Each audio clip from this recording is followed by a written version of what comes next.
నీలో విద్యా జ్ఞానం ఉన్నప్పుడే. కాబట్టి విద్యను ఎలా అభ్యసించాలి అంటే నిశ్చలంగా మనస్ఫూర్తిగా ఆ యొక్క అమ్మవారి కోరికని కోరుకుంటూ. ఎలా కోరుకోవాలట? నేను జ్ఞానాన్ని ప్రసరింపచేస్తాననే విషయంతో కోరుకుంటే అమ్మ కృప చూపిస్తుంది. కాబట్టి ఆ అమ్మవారి ధ్యానం చేసేటప్పుడు ఓం ఐం హ్రీం శ్రీం క్లీం గుర్తుపెట్టుకోండి. ఈ మంత్రాన్ని ఇది బీజ మంత్రము అన్నారు కదా. ఈ బీజ మంత్రాన్ని ఎవ్వరికి ఎప్పుడు ఎక్కడ పెద్దగా చెప్పకూడదు. కానీ సరస్వతీమాత విషయానికి వస్తే మాత్రం దోషం లేదు. ఎందుకంటే సరస్వతీమాతే జ్ఞానం ఇస్తుంది కాబట్టి, ఇక్కడి నుంచే మూలం కాబట్టి తప్పులేదు. చాలా చిన్న పిల్లవాడు చనుపాలు తాగుతున్నప్పుడు ఆ పిల్లవాడు తల్లిని తన్నవచ్చు, దోషము లేదు. ఉందా? చాలామంది చిన్నపిల్లలు ఈ చేత్తో ఒక సన్యాన్ని పట్టుకొని తాక్కుంటూ కాళ్ళని తన్నుతూ ఉంటారు. అమ్మ ఎంతో సంతోషంగా సహిస్తుంది, అవునా? కానీ ఆ పిల్లవాడు పెద్దగా అయిపోయిన తర్వాత తల్లిదే మాత్రం పరమం బాగా ఏడుస్తుంది అమ్మ. ఏరా, నేను ఇంత చేశాను, నీకోసం చేశాను కదా, నాకు ఇంట్లోంచి వెళ్ళగొట్టేస్తున్నావా అని ఏడుస్తుంది. ఆ ఏడుపు మనకు దోషం. చిన్నప్పుడు తన్నింది ఆమెకు ప్రేమే, కానీ ఇప్పుడు వెళ్ళగొట్టింది దోషమే. కాబట్టి ఇది జ్ఞానంతో కూడుకున్న విషయం. కాబట్టి జ్ఞానం లేకుండా ఉంటే ఇలాంటి విషయాలు వస్తాయి. కాబట్టి మనం ఎప్పుడైనా అమ్మవారి దగ్గర కూర్చున్నప్పుడు ఆ జ్ఞానాన్ని తీసుకునేటప్పుడు మౌనంగా ఎలా అడగాలట? నాకు అసలు 10 మందికి విద్యను అభ్యసించేటువంటి అర్హత కల్పించు తల్లి అంటే ఆ తల్లి ఖచ్చితంగా ఆ యొక్క జ్ఞానాన్ని ఇస్తుంది. ఈ జ్ఞానాన్నే సరస్వతి అన్నారు. అంటే ఓం ఐం హ్రీం శ్రీం క్లీం సరస్వత్యై బుధజనన్యై స్వాహ అమ్మవారి యొక్క మంత్రం. ఈ మంత్రం మనం రోజు అనుకుంటే ఖచ్చితంగా అమ్మకు అసలు అమ్మకు విషయం ఇప్పుడు చెప్పాను. చిన్న పిల్లవాడు ఒకవేళ తన్నితే దోషం లేదు. అందుకనే ఈ అమ్మ మంత్రాన్ని, బీజాక్షర మంత్రాన్ని కొంచెం తప్పుగా చదివినా పెద్దగా దోషం లేదు. ఐం అనే దగ్గర ఐ అన్నా ఓకే, క్లీం అనే దగ్గర కీ అన్నా ఓకే. ఎందుకు అంటే అమ్మ జగజ్జనని ఇప్పటి నుంచే మొదలవుతుంది. కాబట్టి చిన్నపిల్లవాళ్ళకి స్కూల్లో ఉన్నప్పుడు ఆ పలక ఇచ్చేసి రాయమంటారు. వాడు ఏం రాసినా తప్పులేదు. మొదలు ఏం చేస్తారు? కూర్చోవయ్యా మొదలు. ఆ పిల్లవాడు ఏం చేస్తారు? నర్సరీలో వేస్తారో లేకపోతే ఇంకే దాంట్లో వేస్తారో. కూర్చోడానికి అలవాటు అయిపోతేనే విద్య వస్తుంది. గుర్తుపెట్టుకోండి. కూర్చోడానికి అలవాటు లేనటువంటి వాళ్ళకి ఏమీ రాదు. ఎక్కడైనా ఏదైనా కావాలి అంటే కూర్చోవాలి. జపం చేయాలి, ఏం చేయాలి? కూర్చోవాలి. జ్ఞానం రావాలి, ఏం చేయాలి? కూర్చోవాలి. ఎక్కడైనా భోజనం చేయాలి, ఏం చేయాలి? కూర్చోవాలి. కూర్చుంటేనే అంటే సమయం కేటాయిస్తేనే మీకు వస్తుంది. ఏం రావు. మీరు నిలబడి భోజనం చేస్తే మీకు కడుపు నిండుతేమో, కానీ లోపల శక్తి మాత్రం రాదు. గుర్తుపెట్టుకోండి. చాలామంది నిలబడి భోజనం చేస్తున్నారు. నిలబడి భోజనం చేసే వాళ్ళకి శక్తి రాదు, కడుపు నిండుతుంది అంతే. కొంతకాలం చూడండి, దాని తర్వాత బొర్ర వస్తుంది, తర్వాత శక్తి పోతుంది, జ్ఞానం పోతుంది, అన్నీ పోతాయి. పోయిన వాళ్ళని వెతుక్కుంటూ ఉండకండి. ధర్మశాస్త్రం చెప్పిన ప్రకారం చేయండి. కూర్చోమంటూ కూర్చొని ఏం తప్పే ఉంది?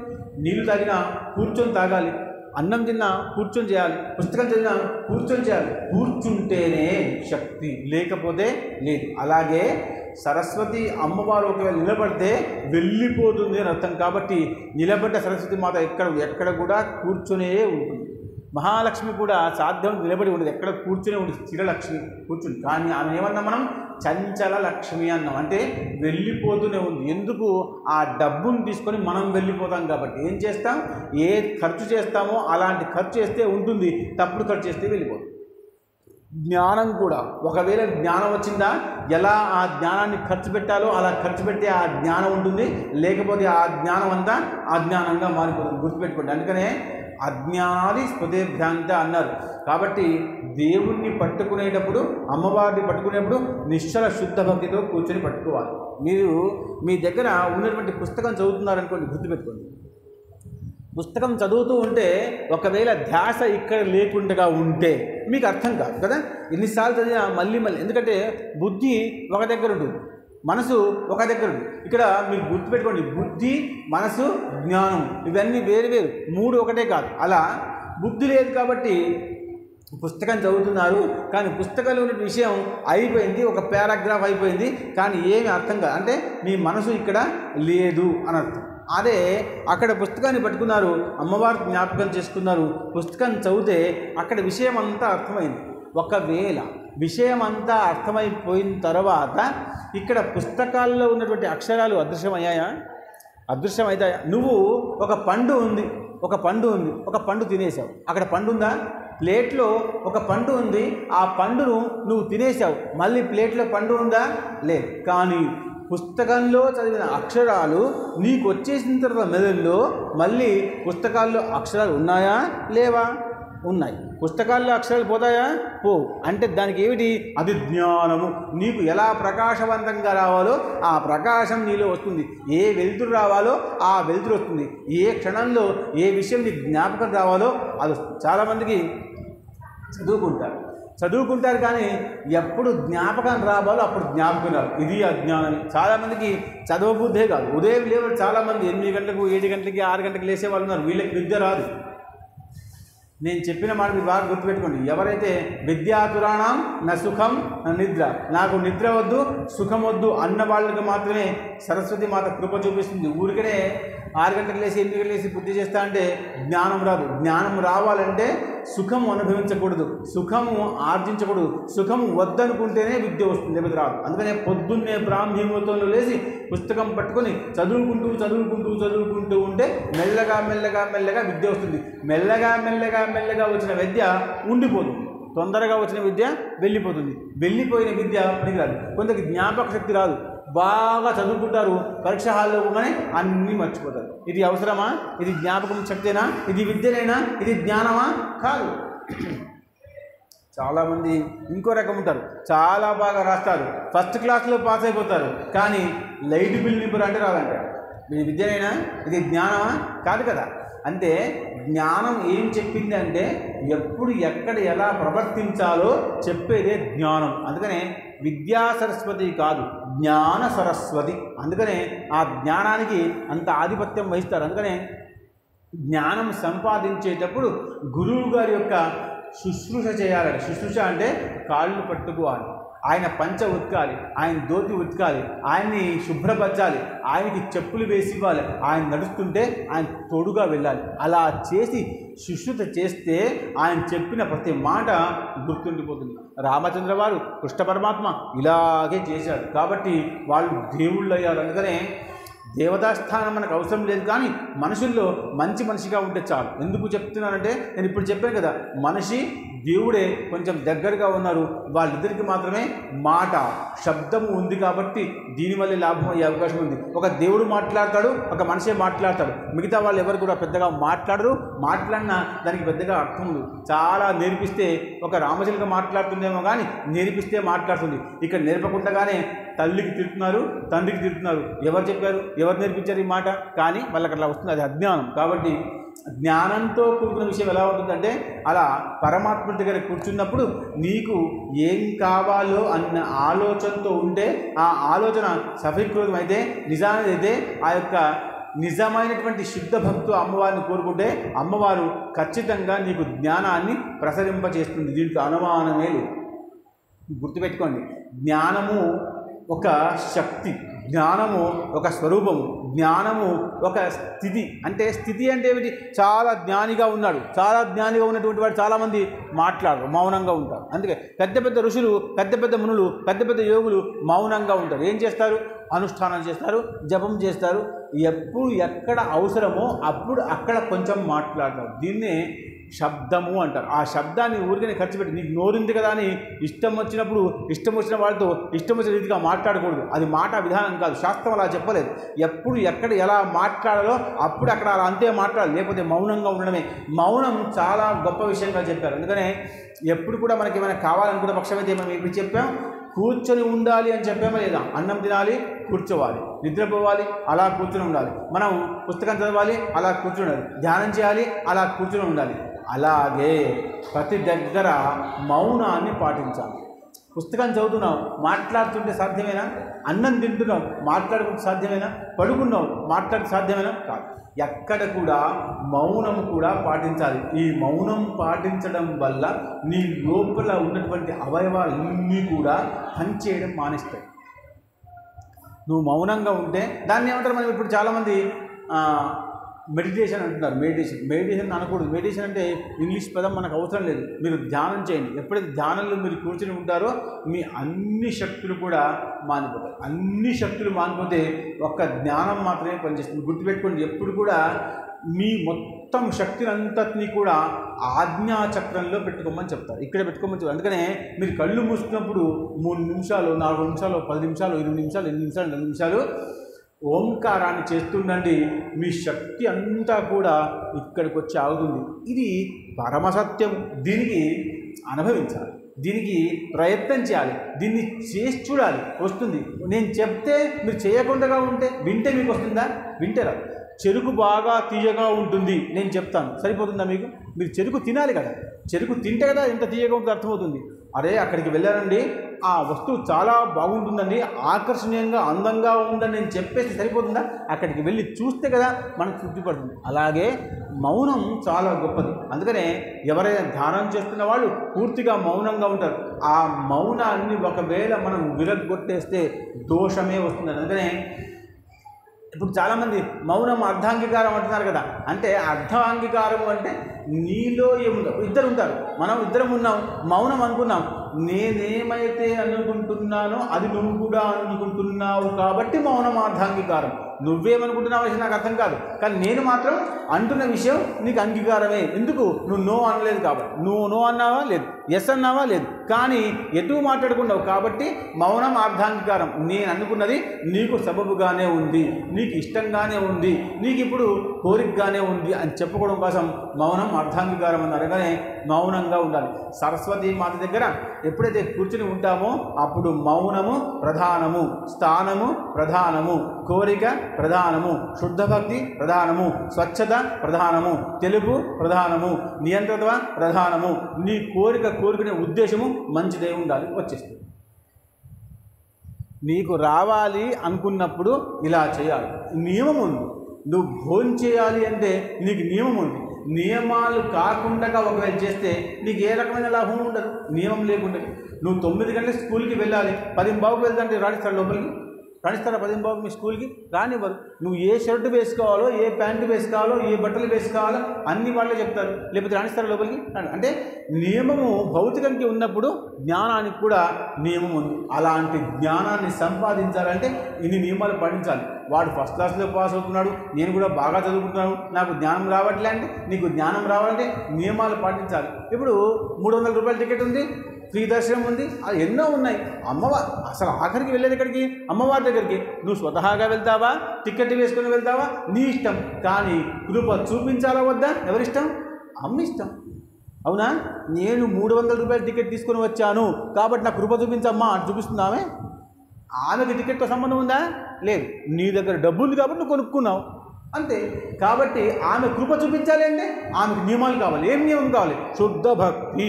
అలా కూర్చొని ఉండి అమ్మవారిగా ధ్యానం చేస్తే అమ్మ నీకు శక్తి, గుణము, జ్ఞానము అన్నీ ఇస్తుంది. ఒకవేళ మీరు గుర్తుపెట్టుకోండి, మీరు మౌనంగా ఉన్నారు, అమ్మవారు శాస్త్రంలో ఏ నియమం చెప్పిందో ఆ నియమాన్ని మాత్రమే పాటిస్తున్నారు, అప్పుడు అమ్మే స్వతహాగా అలా వచ్చి కూర్చుంటుంది.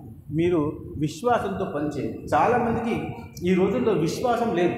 మీరు ఎంత నియమాల్లో ఉన్నారో అంత నియమంగా ఒకవేళ ఉపవసిస్తే, ఉపవాసము అన్న పదానికి అర్థం తెలుసు. ఉపవాసం అంటే స్వామి దగ్గర కూర్చొని ఉండడం ఉపవాసం. ఉపవాసం అంటే భోజనం చేయకుండా ఉండడం కాదు. ఉప అంటే పక్కన, వాసం అంటే ఉండడం, ఉపవాసం. అలా ఉపవాసం చేస్తే అమ్మవారే నీ దగ్గరికి వస్తుంది. కానీ ఇప్పుడా, అప్పుడా, ఎప్పుడా అన్న విషయం ఎవ్వరూ చెప్పలేదు. నువ్వు నీకే అమ్మ చెప్పాలి, ఎవ్వరు చెప్పలేదు. ఎంత పెద్ద ఋషి అయినా, ఎంత పెద్ద ముని అయినా చెప్పలేదు.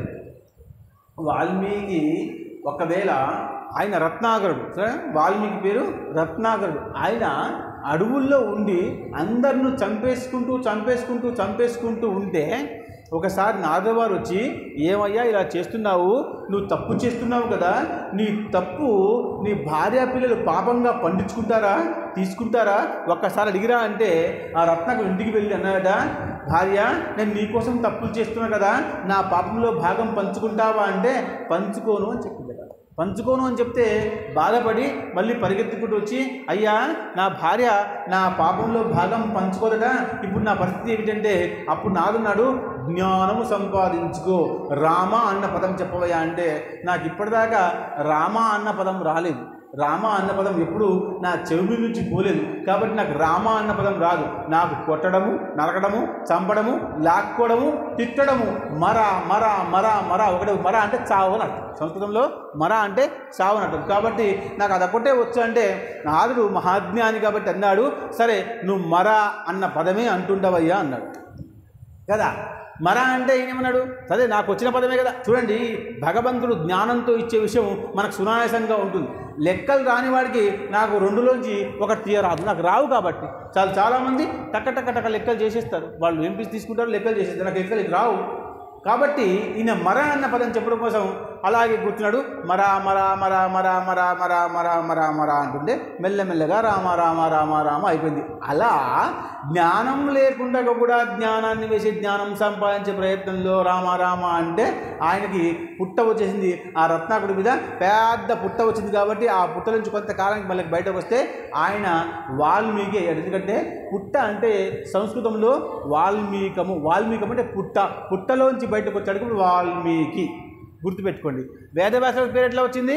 వేదాన్ని ప్రసరింపజేశాడు కాబట్టి ఆయనకి కృష్ణ ద్వైపాయనుడు పేరు ఉండేది, ఆయన వేదవ్యాసుడు అయ్యాడు. ఇలా పెద్దవాళ్ళకి గొప్పవాళ్ళకి పేర్లు వస్తుంటాయి.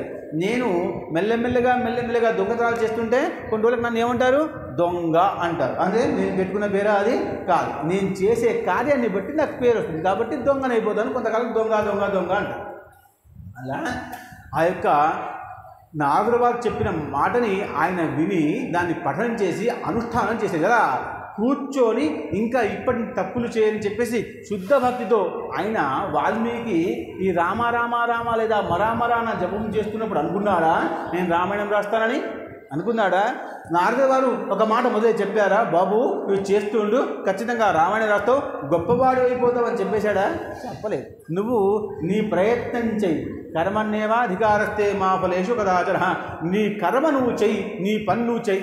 నాకు చెప్పాలనిపించింది, నా దగ్గరకు వచ్చింది. ఇప్పటిదాకా ఎంతమందిని చంపావు? ఇప్పటిదాకా ఎంతమంది అసలు వాళ్ళు బాధపడుతున్నారో, ఎంతమంది కొడుకులను చంపావో, ఎంతమంది తండ్రులను చంపావో, ఎంతమంది భార్యను చంపావో, ఇంత బాధ వాళ్ళందరూ బాధపడుతున్నారు కదా. మరి వాళ్ళందరూ బాధ పోవాలి అంటే దానికి ఒక మంచి పుస్తకం కావాలి కదా. కాబట్టి నువ్వు అంత పాపం చేశావు కాబట్టి అంత పుణ్యం సంపాదించుకోవడం కోసం ఒకటే మార్గం అక్షర జ్ఞానము. ఆ అక్షరం ఏమిటట? రామ. వస్తుందని రామ అని రాదు. అందుకనే రామ రావాలి అంటే ఆయన కృప ఉండాలి. కాబట్టి నాకు గొప్పవాడు కాబట్టి ఆయనకు శక్తి తెలుసు కాబట్టి ఆయన గురించి ఆయన మర అని చెప్పాడు. ఇది రామ అయిపోయింది. అలాగే మనకు జ్ఞానం కావాలి అంటే ఆ జ్ఞానాన్ని సంపాదించి పెట్టేవాడు ఒకడు ఉంటాడు, ఆయన గురువు. కాబట్టి వాల్మీకి మహామునికి గురువు ఎవరు? నారదుల వారు. కాబట్టి నారదుల వారు చెప్పారు కాబట్టి ఆయన రామాయణాన్ని రచించేసేసాడు. చేసిన తర్వాత ఎంతమంది అయితే రామాయణం చదివి ఉద్ధరింపబడ్డారో అంత పుణ్యం ఆయనకు వచ్చింది. కాబట్టి అంతమందిలో లాభం జరిగింది. నువ్వు చాలామంది కొట్టుకుంటూ డబ్బును సంపాదించి దొంగతనం చేశావు, కానీ కొంతకాలం తర్వాత అది పంచవలసి వచ్చి పనిచేస్తే ఆ పుణ్యం అప్పుడు పోతుంది. అప్పటిదాకా వాళ్ళు ఏడ్చిన ఏడుపంతా కూడా దోషం అంతా పోయి నీకు లాభం వస్తుంది. అందుకనే దాన్ని గొప్పగా ఎలా చెప్పారు అంటే నువ్వేం చేస్తున్నావో చేసుకున్న తర్వాత చాలా పాపం చేశాను. చూడండి, నేను కూడా చాలా పాపం చేశాను. పాపం చేశాను కానీ ఒకవేళ పాపం చేసింది నేను కాదు అని తప్పించుకుంటే పాపం ఇంకా పెరుగుతుంది. పాపం చేసింది నేనే పరమాత్మ, ప్రాయశ్చిత్తం చెప్పమని పెద్దవాళ్ళకి వీళ్ళు ప్రాయశ్చిత్తం చెప్తే ఆ ప్రాయశ్చిత్తం చేసుకుంటే నీకు ఏ దోషము రాదు. మీరు గుర్తుపెట్టుకోండి. కాబట్టి ఇప్పటిదాకా పాపం చేశాను కాబట్టి ఈ తర్వాత కూడా పాపమే చేసుకుంటూ ఉంటారంటే చాలామందికి అలవాటు. మాంసం తినకండయ్యా అంటే ఏమంటారు వాళ్ళు? మాకు అలవాటు అయిపోయింది స్వామి. మానేవయ్యా, లేదు అలవాటు చేయలేము స్వామి. చాలామందికి ఇంకో విషయం అలవాటు ఉంది. మానేవయ్యా తప్పు అంటే లేదు మాకు అలవాటు అయిపోయింది. అలవాటు అయిపోయిన విషయం చేసింది ఎవరు? నువ్వే కదా. అలవాటు నువ్వే చేసుకున్నావు, మానేయడం నీ చేతిలో లేదా? ఎందుకు లేదు? ఎందుకంటే దాని శ్రద్ధ లేదు, దీని మీద శ్రద్ధ ఉంది. ఇది అనవసరంగా ఉన్నటువంటి విషయాన్ని లోపల వేసుకున్నావు, అవసరంగా ఉన్న విషయాన్ని పట్టుకోమంటే పట్టుకోవట్లేదు. దానికి కారణం అజ్ఞానము. అందుకనే అజ్ఞానాది స్మృతిభ్యాంత ఎన్నూన ఉదం తల్లి. అజ్ఞానంగా ఉన్నటువంటి నా యొక్క మనసు బుద్ధిని జ్ఞానవంతురాలుగా తయారు చెయ్యి, అయితేనే నాకు జ్ఞానం వస్తుంది, లేకపోతే నాకు అజ్ఞానమే ఉండిపోతుంది తల్లి అని అమ్మవారిని కోరుకుంటే అమ్మవారు కృప చూపిస్తే అమ్మవారు నీ దగ్గరికి వచ్చి నీకు ఇస్తుంది. కాళిదాసుకి ఎలా ఇచ్చింది? ఆయన స్వతహాగా వెళ్ళి వచ్చింది అమ్మవారు స్వతహాగా కాళిదాసు దగ్గరికి వెళ్ళి జ్ఞానాన్ని ప్రసరింపజేసింది, ఇచ్చింది. అది అర్హుడు కాబట్టి. అర్హులకి ఎప్పుడు కూడా ఏ ఆటంకము ఉండదు. మనం బరాబరా అలా వస్తుంటే అక్కడ పోలీసు వాళ్ళు ఆపేస్తారు. బాబు ఎక్కడికి అంటారు. నేను ఇక్కడ ప్రవచనం చెప్పడానికి వెళ్తున్నాయా, 2 మాటలు చెప్తాను, నాకు సార్ రమ్మన్నారని చెప్తే ఆ సార్ పేరు చెప్తే రమ్మంటారు. లేకపోతే రాణిస్తారా, రానివారు. ఇలాంటి వాళ్ళు బాగా మంది అంటారు. వాళ్ళకి ఏం తెలుసు అంటే అక్కడ ఉన్నటువంటి జనాల్ని ఆపడం మాత్రమే తెలుసు. ఎవరిని పంపించాలో ఎవరిని పంపించకూడదు అన్న విషయం వాళ్ళకి తెలియదు. కానీ వాళ్ళకి వాళ్ళ సార్ ఫోన్ చేస్తే నేను ఏమైనా ఉండని పంపిస్తారా లేదా, నేను ఏమైనా ఉండని పంపిస్తాను. ఎవరు చెప్పాలి? వాళ్ళ సార్ అంటే ఎవరు? అది గురు ఆజ్ఞ. అలా అధికారాజ్ఞ, గురు ఆజ్ఞ. అలా అందుకనే అందరికంటే గొప్పవాడు ఎవరట? గురువు మాత్రమే. ఏ దేవుడి కంటే కూడా గొప్పవాడు గురువే. అందుకనే గురు బ్రహ్మ, గురు విష్ణు, గురుదేవో మహేశ్వర, గురు సాక్షాత్ పరబ్రహ్మ తస్మై శ్రీ గురవే నమః. మళ్ళీ చెప్పే మాట ఇదే. కాబట్టి సరస్వతీ మాత దగ్గరికి రావాలి అంటే వేదవ్యాసుల వారి యొక్క ఆజ్ఞ ఉండాల్సిందే. ఆయన ఆజ్ఞ ఇస్తే, ఆయన కృప చూపిస్తే, ఆయన ఒకవేళ చెప్తే ఇక్కడ తొందరగా దర్శనం అవుతుంది. ఎలా దర్శనం అవుతుంది? మనసు ద్వారా అవుతుంది. లోపల దాకా వచ్చే అవసరం లేదు. మీకు ఒక విషయం చెప్తాను, బాగా గుర్తుపెట్టుకోండి. ఒకవేళ మీకు ఎక్కడికైనా ఆలయాలకు వెళ్ళినప్పుడు చాలా జనాలుండి దర్శనం దొరకకుండా ఉంటే బయట ఉండి శిఖర దర్శనం చేసుకోండి, సరిపోతుంది. మీరు గుర్తుపెట్టుకోండి, ఇప్పటి నుంచి మీరు పెద్దగా బాధపడాల్సిన అవసరం లేదు. ఎందుకంటే జనాలకి, అందరికీ, నాకైనా మీకైనా ఎవరికైనా లోపల ఉన్నటువంటి మూల విగ్రహాన్ని చూడాలనిపిస్తుంది. అవునా? ఎవరికైనా ఏమనిపిస్తుంది? లోపల ఉన్నటువంటి మూల విగ్రహాన్ని చూడాలి. కానీ ఒకవేళ నువ్వు బయట కూర్చుండి మూల విగ్రహాన్ని మాత్రమే చూస్తున్నాను అనుకో మనసులో అనుకొని ధ్యానంగా కూర్చుంటే అక్కడ లోపల ఉన్నటువంటి మూల విరాట్టు బయటకు వస్తాడు.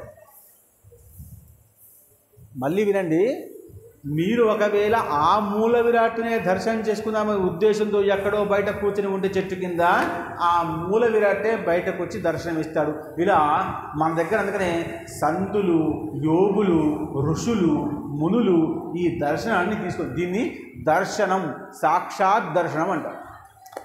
దీన్ని ఏమంటారు? సాక్షాత్ దర్శనం అంటారు. అక్కడ వాళ్ళకి లైన్లో వెళ్ళాల్సిన అవసరం లేదుగా.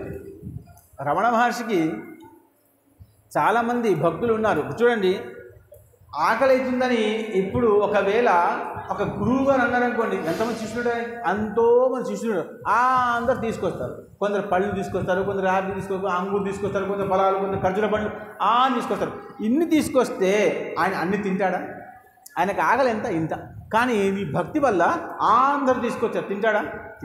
ఏదో కొంచెం తీసుకొని మిగతాది పనిచేస్తాడు. అలా మనం కూర్చొని ఉన్నప్పుడు మనలో జ్ఞానం అధికారికంగా కావాలనుకున్నప్పుడు అన్ని జ్ఞానులు, అందరు దేవతలు అక్కడికే వస్తారు.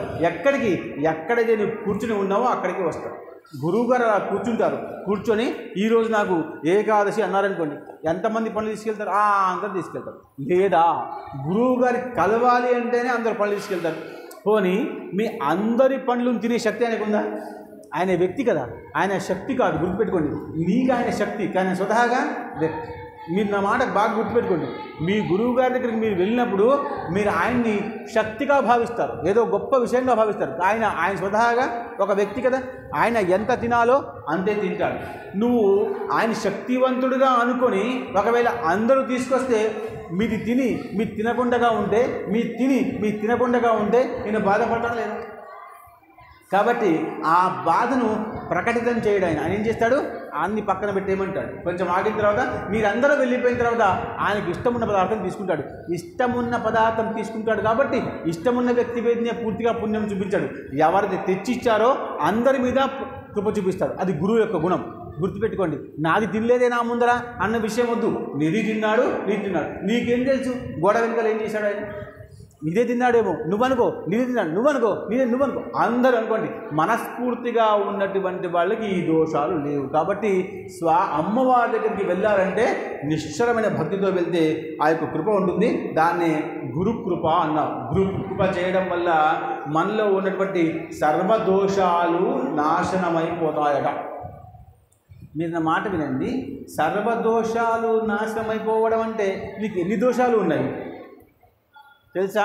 నీకు అసలు ఎన్ని దోషాలు ఉన్నాయో అసలు నువ్వు ఒక వ్యక్తివి అనుకున్నప్పుడు, నీకు సంసారం అనే విషయం ఉన్నప్పుడు, నువ్వు భూమి మీద ఉన్నప్పుడు నీకు దోషాలు ఉన్నాయని చెప్పడం పెద్దగా కుదరదు. నా మాట వింటున్నప్పుడు మీరు కొంచెం గంభీరంగా వినాలి. సాధారణంగా వింటే అర్థం కాదు. నీకు ఏ దోషం లేదు. అక్కడ వర్షం పడుతుంది, ఒక అబ్బాయి ప్రదక్షిణ వేసుకుంటూ జారి కింద పడ్డాడు. నీకు జాలి వస్తుందా రాదా? మరి నువ్వు దేవుడివే కదా, నీకు జాలి రాకుంటే ఉంటే నువ్వు రాక్షసుడివి. నీకు జాలి వచ్చింది. ఆ పిల్లాన్ని అందరూ వెళ్ళారు, పట్టుకున్నారు, కొందరు నీళ్ళు తాగారు, అసలు దెబ్బ తగిలింది, డాక్టర్ వచ్చాడు, తీసుకెళ్ళాడు. అంటే నువ్వు ఎంత ప్రయత్నం చేస్తావు ఆ వ్యక్తి గురించి చేసావు కదా. నీకు జాలి ఉంది, కరుణ ఉంది, దయ ఉంది, డబ్బు ఉంది, విషయం నీదేముంది? నీకు దోషం ఎక్కడుంది? మరి నువ్వు మనం ఏం చెప్పుకున్నామంటే నా అన్ని పాపాలు పరిహారం చేయి తండ్రి, సర్వపాపాన వినశ్యతి అని దేవుడు. అసలు నువ్వు పాపమే చేయలేదంటుంటే, నువ్వు జ్ఞానివి అయితే నువ్వు పాపం చేసిన విషయమే లేదు. నీకు ఒకవేళ జాలి కలగకుండా ఉంటే నువ్వు పాపాత్ముడివే. జాలి కలుగుతుందా లేదా? కలుగుతుంది. కాబట్టి నువ్వు పాపాత్ముడివా? కాదు. పాపమే మనలో లేదు. కానీ ఆ పాపం అలా ఉంచి ఇంకా కొంచెం పుణ్యం పెంచుకునే ప్రయత్నమే తప్ప నేను పాపాత్ముని అని చెప్పుకోకూడదు, నేను చండాలుణ్ణి అని చెప్పుకోకూడదు, నేను ధూర్తుణ్ణి అని చెప్పుకోకూడదు. పరమాత్ముడికి ఇలా పుట్టించాడా, అదే గొప్ప. పరమాత్ముడికి ఇలాగే పుట్టించాడు. పరమాత్ముడి ఇష్టం. పరమాత్ముడిని ఎక్కడ పుట్టించాలో, ఎలా పుట్టించాలో, ఏం చేయాలో నిర్ణయం తీసుకున్న ఆయన, నువ్వు కాదు. ఒకవేళ ఆయన ఆజ్ఞ లేకుండగా నేను చాలా గొప్పవాడిని అయిపోతానని సాధ్యమా? కాదు. ఆయన ఆజ్ఞ ఉండాలి. ఆయన ఆజ్ఞ కోసం నువ్వు ప్రయత్నం చేయి. నేను వాళ్ళ ఇంట్లో గొప్ప వాళ్ళ ఇంట్లో ఎందుకు పుట్టలేదు అంటే అవకాశం లేదు. నేను ఈమెనే ఎందుకు పెళ్లి చేసుకున్నానంటే అసలు అర్థం లేదు. ఇదంతా కూడా అజ్ఞానం. ఈ అజ్ఞానం వల్ల పాపం పండుతుంది. ఎలా? అందమైన భార్యని పక్కన ఉంచుకొని తప్పుడుదో పట్టేవాడు పాపం చేసేవాడు అర్థం. ఇది పాపం. పాపం అంటే ఏం చెప్పాను కదా, అక్కడ పడ్డ పిల్లవాడిని లేపుతున్నావు, పుణ్యమే. కానీ నీ దగ్గర అందమైన భార్య ఉంది కానీ తప్పుడు ఆలోచన ఉంది, పాపమే. నీ దగ్గర మంచి భోజనం ఉంది కానీ వేరే దగ్గర వెళ్ళి భోజనం చేస్తున్నావు, పాపమే. నీ దగ్గర మంచిగా పనిచేసేటువంటి ఎడ్లు ఉన్నాయి, దానికి కాకుండా నువ్వు ట్రాక్టర్ని ఆలోచిస్తావు, పాపమే. గుర్తుపెట్టుకోండి, నీ దగ్గర ఎప్పుడు ఎంత ఉండాలో అంత ఉన్నదే పుణ్యము, మిగతా అంతా కూడా పాపమే. ఇలాంటి పాపం కూడా రాకుండా ప్రయత్నం చేయి తండ్రి అని చెప్పడం కోసమే మనం అమ్మవారి దగ్గర కూర్చోవాలి. నాకు ఆలోచన రానివ్వకు, నాకు తప్పుడు ఆలోచన రానివ్వకు, నాకు ఎప్పుడు కూడా శుద్ధ భక్తిగా ఉండేటట్టు మాత్రమే చూడు తల్లి అని చెప్పడమే జ్ఞానము. గుర్తుపెట్టుకోండి, ఇదంతా కూడా జ్ఞానానికి ఆధిపత్యం వహించే విషయాలు. ఇలా ఉంటేనే జ్ఞానం వస్తుంది, లేకపోతే జ్ఞానం రాదు. అందుకనే జ్ఞానానికి ఇలా చేస్తే బాగుంటుంది, ఇది జ్ఞానము, ఇది అజ్ఞానం కాదు. సమయము సందర్భాన్ని బట్టి ఏ పని చేస్తున్నావో ఆ పనికి జ్ఞానిగా పనిచేస్తేనే జ్ఞానం. అందుకనే చూడండి, ఒక భక్తుడు ఉన్నాడు, ఒక జ్ఞాని ఉన్నాడు, ఇద్దరు కూడా కలిసి ప్రయాణం చేస్తున్నారు. కొంచెం దూరం వరకు వెళ్తూ ఉంటే భక్తియే, జ్ఞానము జ్ఞానమే. అందుకనే జ్ఞానం వల్ల ఏమవుతుందంటే నువ్వు ఉద్ధరింపబడతావు. నీకు లెక్కలు బాగా వచ్చు, నువ్వు చాలా బాగా రాస్తావు, నువ్వు లెక్కలు బాగా చేస్తావు, నువ్వు జ్ఞానివి. కానీ నీ జ్ఞానం వల్ల ఒకవేళ 10 మందికి లెక్కలు చెప్తే నువ్వు పరమజ్ఞాని అవుతావు. గురువు, పరమగురువు, పరమోత్తర గురువు అన్నారు. ఊరికనే అన్నారా? ఒక గురువుని గురువు అన్నారు లేదా? కాబట్టి అలా పెంచుకుంటూ విషయం పోవాలి, పెంచుకుంటూ పోతేనే విషయం అవుతుంది. అలా ఇద్దరు, ఒక భక్తుడు ఒక జ్ఞాని, ఇద్దరు వెళ్తున్నారు. వెళ్తే భక్తుడు ఎంత గొప్పవాడు అంటే ఆ భక్తి జ్ఞానం కంటే పైన ఉంటుంది కదా. భక్తి అన్నీ తెలిసిపోయాయి. ఇక నాకు ఇంకా ఏమీ వద్దు అనుకున్నవాడే భక్తుడు. ఆ భక్తుడు అమ్మవారిని ఆరాధిస్తున్నాడు. ఈయన కూడా జ్ఞాని కాబట్టి పెద్ద పెద్ద పుస్తకాలు, పెద్ద పెద్ద యంత్రాలు, పెద్ద పెద్ద విషయాలు రాసుకున్నాడు. రాసి ఇద్దరు కూడా ప్రయాణం చేస్తున్నారు. కొంచెం దూరం పోయిన తర్వాత భక్తుడికి దప్పిక వేసింది. గుర్తుపెట్టుకోండి, ఆ భక్తుడికి దప్పిక వేసి అంటే దాహం వేసింది. దాహం వేస్తే ఇప్పుడు ఈ జ్ఞాని ఏమంటున్నాడంటే, ఏమయ్యా నువ్వు భక్తుడు అంటావు కదా, అడుగు నీ దేవుడికి ఎక్కడున్నాడు, నీళ్ళు తీసుకురమ్మని చెప్పు, మనం తాగుదామన్నాడు. భక్తుడు అన్నాడు, నేను ఒకవేళ పరమాత్ముడికి నీళ్ళు అడిగితే పరమాత్ముడిని అవమానం చేసిన వాడిని అవుతాడు. నాకు దాహాన్ని ఆపుకునే శక్తి ఇస్తాడేమో నా పరమాత్ముడు. చూడండి, ఇద్దరికి దాహం వేస్తుంది. మాట చూడండి. అందుకనే జ్ఞానికి భక్తుడికి మధ్యలో వైవిధ్యం వస్తే ఇలా ఉంటుంది. భక్తుడు ఏమంటున్నాడు, నాకు దాహం వేస్తుంది నిజమే, నేను నీతో పంచుకున్నాను నిజమే, నువ్వు ఇస్తావేమో అనుకున్నాను నిజమే, కానీ ఒకవేళ ఇవ్వకపోయినా నా దాహానికి తట్టుకునే శక్తి పరమాత్ముడు ఇస్తాడేమో అని అనుకుంటున్నాను అన్నాడు. జ్ఞాని ఒక నవ్వు నవ్వి, నీతో కాదు అలా అని చెప్పేసి ఆయనకి మంత్రం చెప్పాడు. వర్ణ మంత్రం చెప్తే గంగ వస్తుంది కిందికి. బాగా గుర్తుపెట్టుకోండి, మంత్రాల్లో చాలా బలం ఉంది. మంత్రాలకు చింతకాయలు రాలవు అన్న మాట అబద్ధం.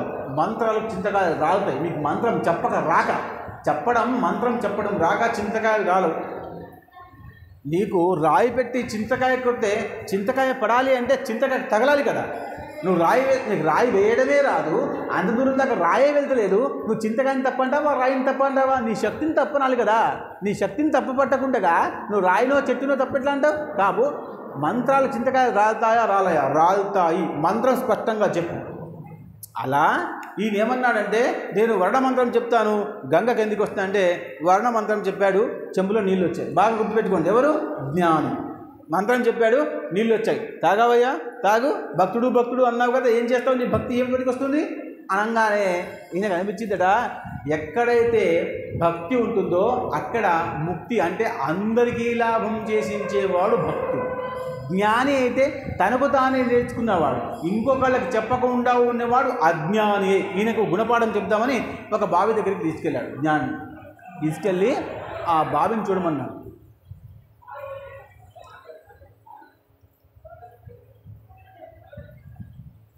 జ్ఞానిని చూడమన్నాడు. అదిగో జ్ఞాని, ఆ బావి చూడవయ్యా, పాడి పడిపోయింది కదా, దాంట్లో నీళ్లు లేవు కదా అన్నాడు. లేవు అన్నాడు. ఈ భక్తుడు ఏం చేశాడు, అలా కూర్చొని, నా మాట బాగా వినండి, జ్ఞాని ఏం చేశాడు, చెంబులో నీళ్ళు తీసుకొచ్చాడు, తాగమన్నాడు. ఆయన భక్తుడు అలా కూర్చున్నాడు, గట్టు మీద కూర్చొని, అమ్మ ఈ ప్రాంతంలో వచ్చిన తర్వాత నాకు అసలు దాహం వేసింది.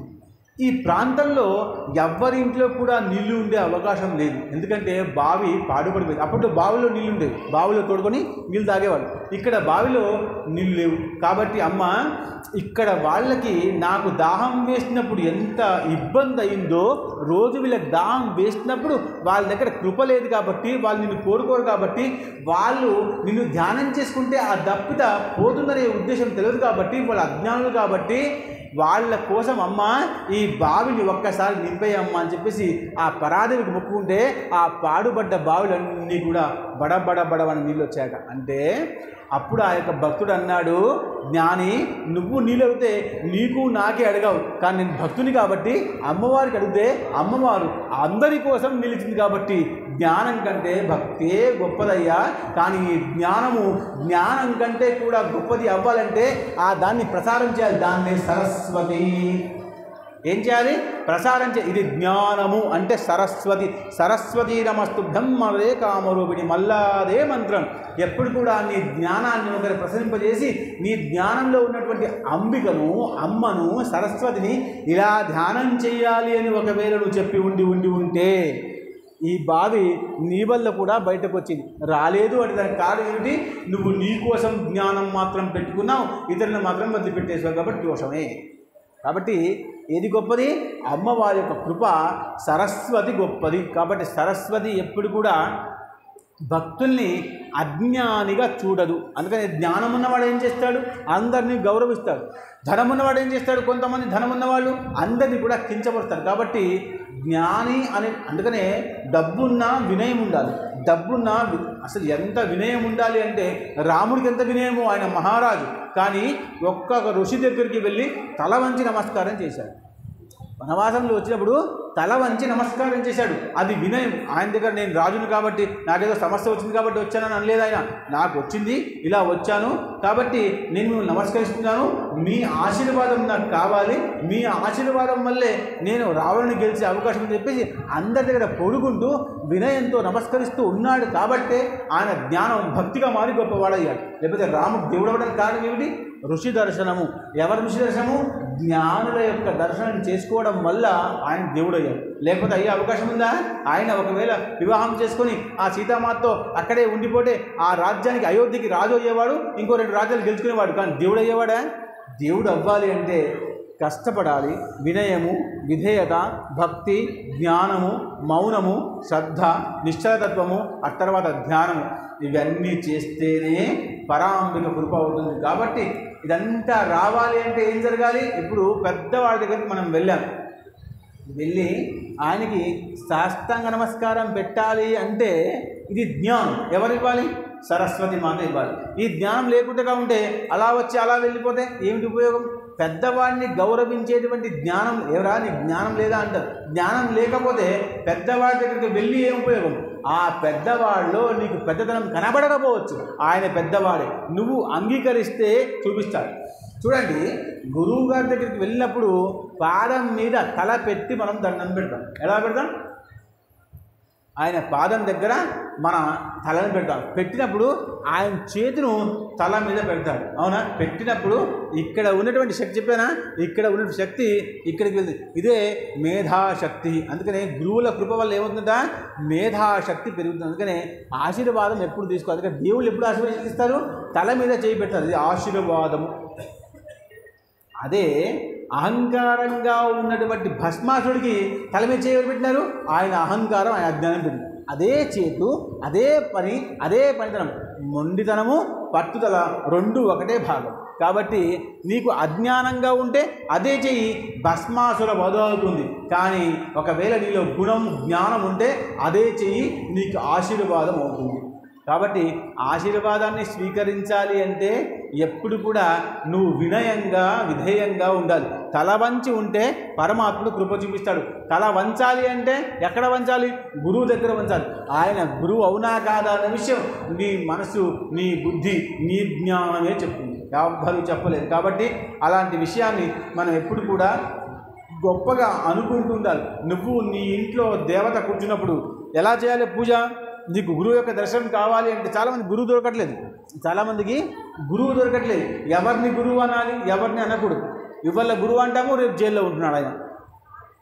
ఇవాళ గురువు అంటాము, రేపు జైల్లో ఉంటున్నాడు. ఎట్లా చేద్దాం అన్నప్పుడు మీరు ఇంట్లో భగవంతుడి దగ్గర ఉన్నప్పుడు మీకు కులదేవత, గ్రామదేవత, స్థానదేవత, వాస్తుదేవత, ఇష్టదేవత, ఇలా 5 దేవతలు ఉన్నారు. ఈ 5 దేవతల్ని మనసులో పెట్టుకొని ఒకవేళ నువ్వు మౌనంగా ధ్యానం చేస్తే, నా మాట బాగా గుర్తుపెట్టుకోండి, మౌనంగా ధ్యానం చేస్తే ఆ యొక్క గురువు యొక్క కృప మీ మీద కలిగి గురువే మీ దగ్గరకు వస్తాడు. మీరు ఒక మాట చెప్తే మీకు ఆశ్చర్యం అనిపిస్తుంది. గురువే ఎప్పుడు కూడా శిష్యుడి కోసం వెతుకుతూ ఉంటాడు. గురువే వెతుకుతాడు. మనకు ఆ అర్హత పొంది ఉండాలి చాలు. మనం బాగా చదువుకుంటే ఉద్యోగాల మన దగ్గరికి వస్తారావా? మీరు బీటెక్లో చాలా బాగా చదువుకున్నాను అనుకోండి, 4వ సంవత్సరంలో వాళ్ళు వస్తారు, ఉద్యోగం తీసుకొని ఇచ్చేస్తారు. కానీ ఒకవేళ మీ దగ్గర జ్ఞానము రెండు లేకుండా ఉంటే ఎలా చేస్తారట? ఎలాగో వెళ్ళాలో అలా వెళ్ళి ఆ జ్ఞానాన్ని మీకు అక్కడ ఇంటర్వ్యూ తీసుకుంటారు, అక్కడ పరీక్ష చేస్తారు, మీరు ఉద్యోగానికి అర్హులా కాదా చూస్తారు. ఆ అర్హత కారణం ఎవరు? మీ జ్ఞానము, అజ్ఞానమే రెండే. కాబట్టి అలా విషయం జరగకుండా ఉండాలంటే నువ్వు బాగా జ్ఞానాన్ని సంపాదించేస్తే వాళ్ళే వచ్చి ఉద్యోగాలు ఇస్తున్నారా లేదా? మీకు స్కూళ్ళల్లో, కాలేజీల్లో ఉద్యోగాలకు వస్తారా లేదా? ఇక్కడ ఏమంటారంటే ఎవరి దగ్గర అయితే జ్ఞానం ఉందో ఆ జ్ఞానాన్ని సంపాదించాలి అంటే నీలో ఉన్నటువంటి గుణము జ్ఞానంగా మారితే ఆ సరస్వతి కృప చూపిస్తే అది జ్ఞానం అవుతుంది, అదే సరస్వతి అవుతుంది. కాబట్టి సరస్వతి కృప కలగాలంటే ఇన్ని విషయాలు మీరు చేసి ఉంటేనే మీకు లాభం జరిగే అవకాశం ఉంది. కాబట్టి ఈరోజు మనం గురు పూర్ణిమ ఉత్సవాల్లో భాగంగా నిన్న గురువు యొక్క ఆవశ్యకత, ఈరోజు సరస్వతి మాత యొక్క కృప గురించి మనం తెలుసుకునే ప్రయత్నం చేశాం. కాబట్టి ఈ రోజుతో గురు పూర్ణిమ కార్యక్రమంలో భాగంగా ప్రవచన కార్యక్రమం స్వస్తి. రేపటి నుంచి రేపు గురు పూర్ణిమ ఉత్సవం చాలా వైభవంగా జరుగుతుంది. అక్కడ వ్యాస మహర్షి యొక్క ఆశ్రమంలో పెద్దగా యజ్ఞం చేస్తారు. ఎవరికైతే అవకాశం ఉందో విన్నవాళ్ళు, వినిపించేవాళ్ళు, మళ్ళీ మీకు చెప్పేవాళ్ళు అందరూ కూడా వ్యాసుని దగ్గరికి రండి. వ్యాసుని దగ్గరికి వస్తే వ్యాపింపబడతారు. మీ యొక్క గుణము, మీ యొక్క ధర్మము, మీ యొక్క జ్ఞానం అన్నీ కూడా వ్యాపింపబడతాయి. కాబట్టి అలాంటి వ్యాస మహాముని యొక్క కృప కావాలి అంటే గురు పూర్ణిమ రోజు గురువుని పూజించాలి. ఇది పెద్ద విషయం. ఆ గురువు మనకు దగ్గరలో ఉన్నాడు, వ్యాసుడు ఒక్కడే. మిగతా వాళ్ళందరూ కూడా గురువులైన పక్షులు కూడా పరమ గురువు వ్యాసుడే, వేద వ్యాసుడే. కాబట్టి ఆ వేద వ్యాసుని దర్శనం చేసుకుంటే అన్నీ కూడా గుణాలు వస్తాయి. ఏ గుణాలు? మంచి గుణాలు. మంచి గుణాలు వస్తే సరస్వతి తనకు తానే మన దగ్గరకు వస్తుంది, శాస్త్రమే చెప్పింది. కాబట్టి సర్వే జనః సుఖినో భవంతు. సర్వమంగళ మాంగళ్యే శివే సర్వార్థసాధికే శరణ్యే త్ర్యంబకే దేవి నారాయణీ నమోస్తుతే. ఓం శాంతి శాంతి శాంతి. స్వస్తి.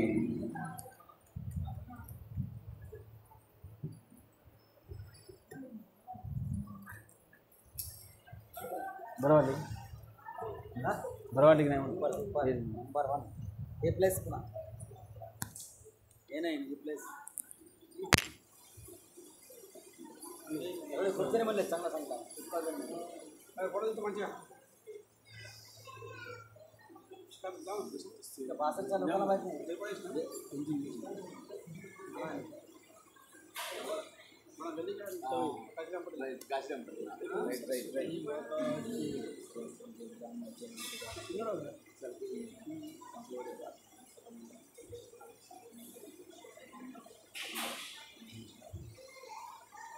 ఏర్పాటు చేస్తారండి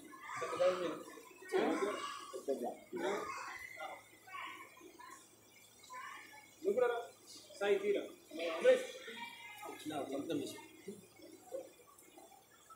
ఆఫీస్ పై ఉండాలి కదా మరి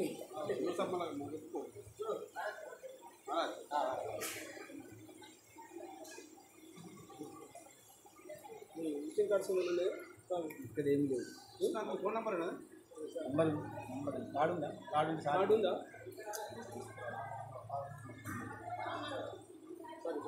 మళ్ళీ ఆడేసుకున్నాం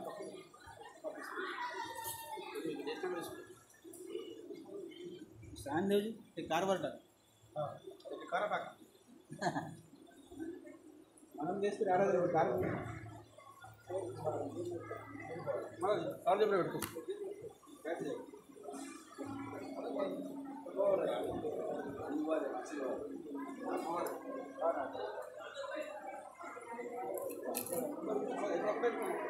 చెప్పండి